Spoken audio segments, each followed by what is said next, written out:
So today's video is going to go over which heroes I think are the best and which ones are best for suitable situations and what plays your playstyle, I guess. So you're gonna have to just find out which one you like the most. Test them out, feel them. But yeah, let's get going. For soldiers, if you want more of ability-based soldiers that have some assault rifle damage bonus or what range weapon damage bonus, go with the support specialist or any of these six. And then for the really good ones, go for urban assault. Her first ability is range weapon damage is 10% bonus and health bonus, so she has already have a 10% damage bonus. Then her debilitating shots is she basically can stack 3 times 5% damage. And then her next ability moves that to 5% or 5 stacks at 5% damage, so that's 25% damage bonus that lasts 15 seconds on top of the 10%. She has Shockwave, Going Commando, the minigun. Those are just abilities. And then she has increased reload speed by 30%. That's amazing. Headshotting enemies, increased weapons rate of fire by 25% for 5 seconds.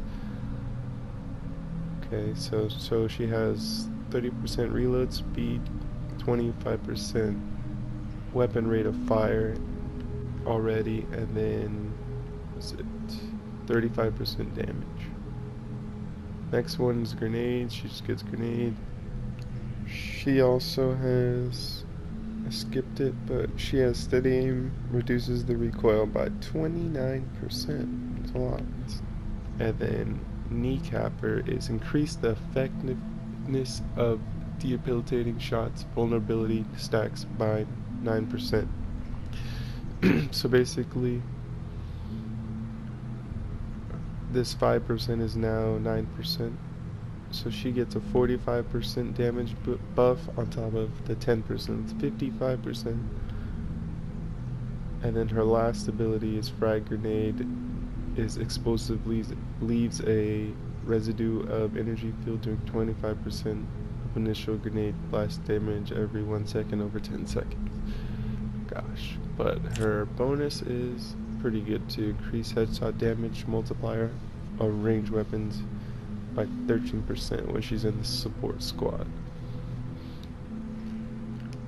And then just full on one ranged weapons. It's all you use. It's all you care about. Survivalist. He has the 10% as well. 5%. Same. But his assault damage, he has an increased 24% right off the bat. So his total in the beginning is 10% plus the 5 stacks of 5%, 25, so 35%.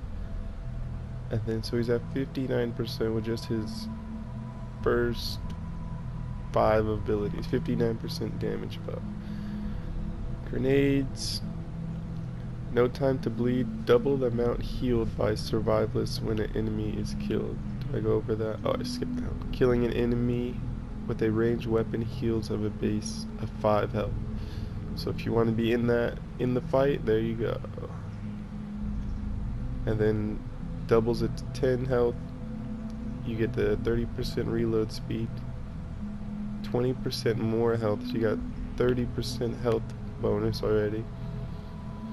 And then his last, or besides Going Commando, he has that too. His last ability is reduces damage taken by 90%. Reduction drops by 30% each time the soldier is hit. So every time you get hit, it goes down 30%, and is disabled for 60 seconds after the 3rd hit. So it has a minute cooldown. So if you want to be in the fight with tons of assault range damage, then here you go. Then let's say Besides, you can go for the reskins of them. Support specialists have the same abilities, they just look cooler. Urban Assault's the same as the other Urban Assault. Right here. Then if you have ammo problems or weapon durability problems, I would use Support Specialists. Similar abilities. So Warcry gives everybody 40% more damage for range and melee weapons. Also grants 40% attack speed for both too. And then so that leads up to his final ones. Is ammo recovery. Damaging an enemy with an assault weapon has a 16% chance to generate 1 ammo for that gun. That guy's seen. While spoilers of war, while Warcry is active, you have a 25% chance of damage with a ranged weapon to get the ammo fired back. So you're getting even more ammo coming back to you. Skip the big one. Then there are many like it. The weapon takes 0 durability damage while affected by Warcry. So if you have Warcry on, your weapon takes no damage. That's pretty useful. And his last couple abilities is the minigun. Increased ammo capacity of all weapons by 40%. So wow, that's a lot of ammo. And then move 25% faster and gain 10% energy quicker for the duration of Warcry. So it's all Warcry stuff. But his bonus is pretty good. Increase reload speed of 15%. Alright, let's get out of soldiers, because these are my least favorite. So for constructors, if you're more of a base type person, you like to fortify and keep everything nice and tidy, use as least amount of supplies as possible, then there's 2 people to go with. I would power base. So power base, just slightly different. I feel like he has a little bit more defense, but I wish you could compare him. But it's slightly different from the other one. But his first ability is increase build speed by 10% and reduce costs by 10%, so already cheaper. Kinetic overload, energy damage, blah blah blah. Okay, base. The base alters the matter of connected building pieces. Affected walls will do energy damage to an enemy that strikes it. Attached structures gain 12% damage resistance. Extends 3 segments from placement. And you can only use 1. Alright, so that's his main ability, is base. You put that down and it shields everything within 3 segments. Its next ability increases damage resistance of structures within area of base by 6%. So 18% damage resistance. Automated defense. You get an extra tile, so it's 4 now. He also gets a decoy just for himself. Power modulation. Structures attached to base regenerates 5% of their max health every 10 seconds. So your base is healing himself.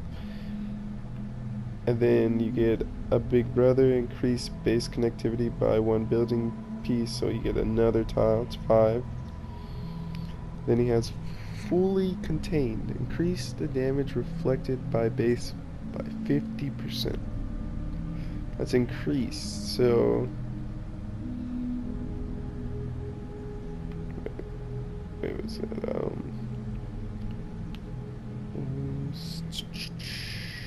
what's the initial reflect damage? Doesn't really say. Alright, so it increases by 50%. Plasma pulse, pretty useful, just little orb of energy that shoots little specks, whatever. Increase mega base, increase base connectivity by 2 building pieces. So 2, 3, 4, It goes 7 building pieces. That's just huge. And then his best and last ability is recycling. For every 5 buildings of the same material, base generates 1 of that resource every 60 seconds, and it can hold a 150 of each. So you're generating resources of the type of structure that your base is built at. And that's just, it's already healing themselves, so you're just gonna keep those resources. You might use some, but yeah. It's bonus. Structures attached to base regenerate 5% of their max health every 10 seconds. Does not stack with power modulation hero pack. But yeah. And the next person I would use for defending would be Hot Fixer. Because... is it Hot Fixer? Let me just double check. Alright, it is Hot Fixer. He has the 10% building cost reduction. He has base. And then he had automated defense, which increases by 1 piece. And then his next one is increased building repair rate by 20%, so he can repair faster. Power modulation, structure attached to base regenerates 5%, so his base can regenerate. Big Brother, he gets an extra tile. And then reduce the repair cost by another 10%. So he's getting 40% repair cost reduction altogether. So he's really light on resources. And then recycling, this is when you regenerate, you get free resources for having the same materials. But his last one is hyper threading, improves efficiency of base recycling. So you get 1 resource is generated for every 3 connected pieces, instead of every 5, I think. So this guy, if you're really cheap on resources and you like to build bases, here you go. This guy's perfect. And if you want a more aggressive constructor with still some of the same perks, then use Controller Harper. Reduce building costs, base. Oops, but her first ability is Decoy, and that's where she comes more aggressive. So Decoy attracts zombie or a husk, so they just swarm the decoy for 12 seconds. And then her next is going and going. Decoy lasts 3%, so 15. Doesn't kill you. Decoy has 25% more health. And then I'm just not user friendly. Decoy reflects melee damage back to enemies that attack it. So her decoy is just getting stronger and stronger. Grease the wheels. Reduce the cooldown of decoy by 15 seconds. I don't know why it says from by. But you're coming with me. Increase decoy enemy attract radius 1.5 tiles. So it goes up to 3 tiles. That's pretty wide radius. And then reflect firewall reflects 25 of damage taken by the constructor's shield. I think that's for herself though. Let me just double check. What's anything called constructor's shield? I think that's for her. And then her last ability is her decoy explodes when it is destroyed or expires. So it's just a ticking time bomb. It's like monkeys from zombies. Every 60 seconds. But cooldown 45 seconds. So every 45 seconds. And her support bonus increased maximum health by 10%. Then you can go for the reskins, of course. Controller, this is for the decoys, and this is for the base. Constructor Penny. So I'm gonna skip ninjas and go to, because ninjas are my favorite now. So I'm gonna go to Outlanders. Honestly, Outlanders are just good for farming. If you need a good farmer, you can either use Jess, increase Her first ability is Focus Acquisition, increased chance to find double loot by 6%. So you're already finding double loot. In the zone, after 5 hits, the pickaxe gains 24% damage. Loot Llama, just the big llama that everybody hits and drops resources. Teddy, you summon a Teddy to... It's an automated Teddy that fights next to you. But the thing about these two, you have to go around collecting fragments, and that's just annoying. Passing zone, increase run speed while in the zone by 12%. So while after you hit five stone or zombies with a pickaxe, then you can move 12% faster. Keen Eyes reveals containers within 2 tiles, so they'll start glowing. Anti-material charge, it's just useful for destroying cars or walls and stuff if you get stuck somewhere. Loot Find, 6% extra chance to find double loot. Work, increased harvesting weapon damage by 24%, so you're just destroying anything. Keen Eyes, increase the range of Keen Eyes by 1 tile, so you can find items even further. Phase Shift, a little teleport, you can teleport twice. Diamond Llama, your llama drops crystals and crafting supplies, stuff like that, but you have to destroy it. And then her final thing is Deepen the Zone, increase damage resistance by 14% and pickaxe damage by another 24%. So then you're definitely just mowing through things by the time you get to level 30. Yeah, by the time you get to level 30. Bonus is a support squad bonus, increased harvesting tool damage by 12%. And then her reskin is, or I like to call the better looking person. You can't even find him in here, but you can also use Blood Finder. He has all the same abilities. Everything is the same, I think, yeah. So you can also use him. It's a collection heroes. Outlanders. Now this comes to the tricky part. I don't know. I don't recommend Outlanders for any sort of damage. But if you have to, you're gonna have to use the pistol. And the pistol is this guy. First ability, Focused Acquisition, so he finds double loot, 6% chance. He gets his teleport in the beginning, Phase Shift, Loot Llama and Teddy, and then his pistol starts to come online. Level 5, Eagle Eye, increased chance to get a critical, so he gets 20% crit chance. Shield boost, 20% health, or shield, I mean, not health. Anti-material charge, make it count. Your pistol critical hit damage, so when you hit a crit, it does 70% more damage. Phase shield, it forces your shield to regenerate when you teleport.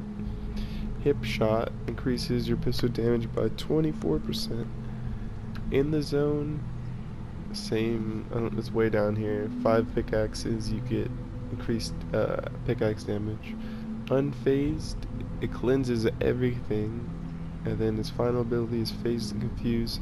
You get the extra teleport, so you can teleport 3 times. Bonus, support squad bonus, increased pistol damage by 12%. So that's Ranger Deadeye. And then I'm pretty sure his reskin is Beetlejuice. So if you want, Beetlejuice is the exact same, but she looks a lot cooler. Teddy, Eagle Eye, all of these abilities are the same, but she's Beetlejuice. Alright, so last but not least, ninjas. Ninjas to me, do the most damage from what I've just seen. But there's two types of ninjas. Oh, there's a bunch of types, but you can either throw stars or you can do the dragon slash. So starting with the ninja stars, there's the Shuriken Master. Shinobi's reverse ability reduces fall damage taken by 10%. Then her throwing stars is her main thing. So the ninja hurls throwing stars in a straight line, throws one star 3 times in a quick series. Mantis Sleep Ninja, you can double jump. Rapid Fire reduces the cooldown of throwing stars. Cascade, so on her, when she's throwing them, she throws 1-1-2 instead of 1-1-1. Smoke Bomb, just Smoke Bomb helps defender. Train Throw reduces the entry cost of throwing stars by 15. Rain of Death, the ninja throws 1 additional throwing star on the second toss. So she throws 1-2-2 now. Corrosive Stars, throwing stars afflicted their targets, doing 25% of throwing star damage every 3 seconds, so it's like a poison lingering damage. She gets a Dragon Slash, which is like a giant clear, which is an amazing ability. 7 points, the ninja throws 2 additional throwing stars. Throw pattern is 1-3-3 now, so boom boom, so she throws 7. Piercing Stars, throwing stars pierce through up to 3 targets, so that's where her banger comes in, is when she starts piercing through enemies, throwing 7 stars. I don't know how many she could take out, but that sounds like a shitload. Bonuses is a support squad, increased ability damage by 10%. That's pretty smooth. Then she has a reskin. Her reskin is Shuriken Master Lamurai. Same abilities. Just looks way cooler. Really wish Sarah was the Lamurai. But moving on to the best ninja, easily, is Dragon. Dragon, his first ability is Shinobi. He takes 10% less damage. He gets double jump. But instead of throwing stars, he gets Dragon Slash. Dragon Slash, you basically dash forward 2 tiles and clear out the whole wave. Anything within 0.5 tiles. Next one is Return of the Dragon. Reduces the energy cost of Dragon Slash by 15. So it's only costing you 35 energy now. Wings of Dragon, increase the length of Dragon Slash by 1 tile. So you're going 3 tiles now, which is you can take out 20 to 30 zombies every 10 seconds easily. Throwing stars, honestly, just use that to finish off any like 1 health zombies or something. Shadow Stance. After defeating an enemy with edge damage, the enemy or the ninja enters a Shadow Stance for 4 seconds. So you gain 15% resistance, and your Mantis Sleep costs 60% less. I never really used that part.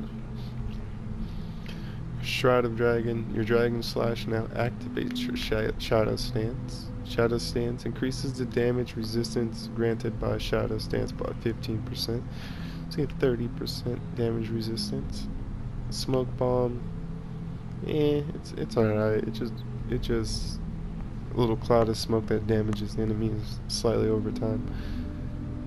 And then here's where his last big bang comes in. Legendary Blade. Do additional 35% sword damage while Shadow Stance is active. I don't use a sword, but 35% damage is pretty good. But that's barely necessary with Breath of the Dragon. Dragon Slash has double its area of effect. So double additional increase the damage Dragon Slash by 50%. Let's just go up real quick. It's already at 1,000 damage, so it's basically doing, we'll say like 1,400 damage per zombie. So you can clear out so many zombies with this ability, or husks with this ability. It's just crazy. And then the reskin is the one I use. Is Sarah Hot, just the beast of all beasts. There's just nothing that can stop her. Honestly, she could do anything. Only thing she can't do is just gain resources, and that's why you have an Outlander. But yeah, that's it for this video. So go ahead and like, dislike, comment, sub, go make some food, do whatever you want. I'll catch you guys later.